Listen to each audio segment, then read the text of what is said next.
And that kind of common sense leadership will make a tremendous amount of difference in the district because it was already there. Right. The people already had the building. Right. So when you take those kinds of organizations, you have Habitat for Humanity. Right. With a little bit of support, look at the work that they can do. In the volunteerism in which the district that you asked, the type of leadership that I'd bring, I would simply say we need to understand the kind of people that we need to begin to ask to help. We have a lady over in Wilson County named Miss Connie Williams. Miss Connie Williams is not a professional. Probably most people would never know her. Right. But she lives right down the street from where I live, and I admire her sense of citizenship because she says one day she was praying, and she just said, "What can be her ministry?" And as she was going down the street, she just saw trash on the street, and she just simply said, "This is what I can do." And in Wilson County, in the Irwinton area, Miss Williams just simply picks up the trash, and it's about taking leadership into your own community. And so that's what I'm saying. What are you bringing as far as? You're mentioning Connie, you're mentioning Habitat for Humanity, the Boys Club. You're mentioning what other people have done. But if you're running for office and you're kind of leading, you've got to come with your own programs, your own ideas, not sort of rely and piggyback on. We got Connie doing this, Habitat for Humanity. So I'm trying to get you to, you know what I mean? You know what I'm getting at. You can't really kind of piggyback on that, is what I'm saying. First of all, it's great we have to work together. First of all, you ask a question. Right. And one of the types of leadership that I will bring is a conciliatory type of leadership. Right. Okay. Where we can take groups that are already in place and simply utilize their gifts that they're already bringing to the community. Right. We can ask them to step up some of the things that they're doing. You see, there are people in this community all around who are retired school teachers who could come with an invitation and help do tutoring and lecturing. And so the type of conciliatory leadership that we're talking about bringing is what is already here. Let's use it and build on that and then see where we go. Again, you have to use what's here instead of trying to reach into Mars and say, I'm going to pull out a solution from Mars and come down. Let's just simply look at what we have and use the leadership that we have. Basically, like the saying goes, like, think globally but act locally. That's a great slogan, and it's one of the kind of things. He might take that from you. From now on, you're going to see his new sign. Well, the truth is known, he took that from somebody else. And all he is doing is multiplying that idea. And the truth be known, I might multiply that idea myself. Irving, go for it, man. Well, I got so much. Okay. I'm so glad about your missionary work out in Kenya and all that, and I'm sure that you're working with bare bones there. And in terms of the community, let's start there. What impact did you have on the children and the people in those communities? And what was it that you brought on the gut level as a minister and as a leader and as Jeremiah going in there? What did you accomplish? Besides what everybody else in the whole big picture, personally, what did you feel you accomplished there with the children and the parents? Well, that's a great question, and thank you. The question of what did I personally bring there? Yeah. The first and most important thing is I brought myself, and as I bring myself, that's not what I'm asking. I'm asking what impact did you see? Forget about yourself. Okay. Okay. I'm talking about when you left Uganda. Kenya. I'm sorry. When you left Kenya, and in your conscience as a human being and as a minister, what did you say to yourself? Did you remember the faces of the kids? Man, I had this little kid, and I just shook his hand or I hugged him. Or did you have that kind of an impact, or was it a process? We are a very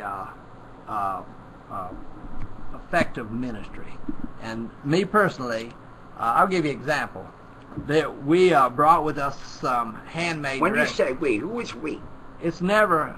We is the partners of the ministry and of the work that is done. Which you are? Which I'm a part of, a ministry called Unto Where would you be on the decision pole? You know, minister's like the lead, and this guy does this. Right. Well, what was your role? I'm a facilitator. Okay. I facilitate, and so. So you manage. I manage it. Well, we went. This is a complicated process, but I went to a church in Allentown, and they asked me, what could we do to help you? What could we do to partner with you to make a difference for your question in the places that you serve? I said, well, what do you like to do? And they said, we like to sew. And We like to what? They like sew. Oh. And they said, if we sew little dresses, will you take them with you? And I said, that'd be awesome. And so we went to a place, and in Uganda, in a place outside of Entebbe, and we went to a little school, and there we brought the children. And what we did, you asked the question, we placed. How many children you have? There were about 200 in that orphanage, school / needy. So what you do? Like walk around the room and. Well, we have multiple things, but hold on. Let me answer the question. You said, what do we do? And so we brought a dress. We brought 200 little dresses and shorts and T-shirts for little boys and girls, and we stood there and we placed them.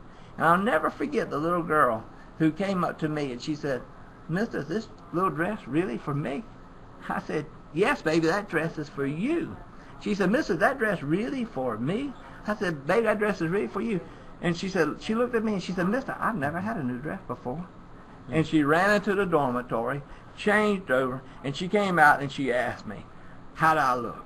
I said, "Baby, you are beautiful." And she and I and 4 or 5 more little children, we just walked the streets of Africa, just having a great time. Right. That type of leadership is exactly what he's talking about. Act globally, think locally. And when we have those kind of ideas coming forth, it can only impact the betterment of our community. Right. So let me ask you this, there, Bobby. Wait, before you jump in there, okay. I want to. Go ahead. Follow up, brother. Follow up. Okay. So what do you think, with all this experience as a minister out in Africa, that you would bring to the inner city neighborhoods? We got east, north, south. You haven't talked about the city, which I want to discuss. How are you going to reach out to these kids whose parents are former drug addicts? Probably a boatload of them have been in jail. You have all this dysfunction going on, and you got them running around all over the streets, and they need some outlet. What are you going to bring to make it, which is the core of your district?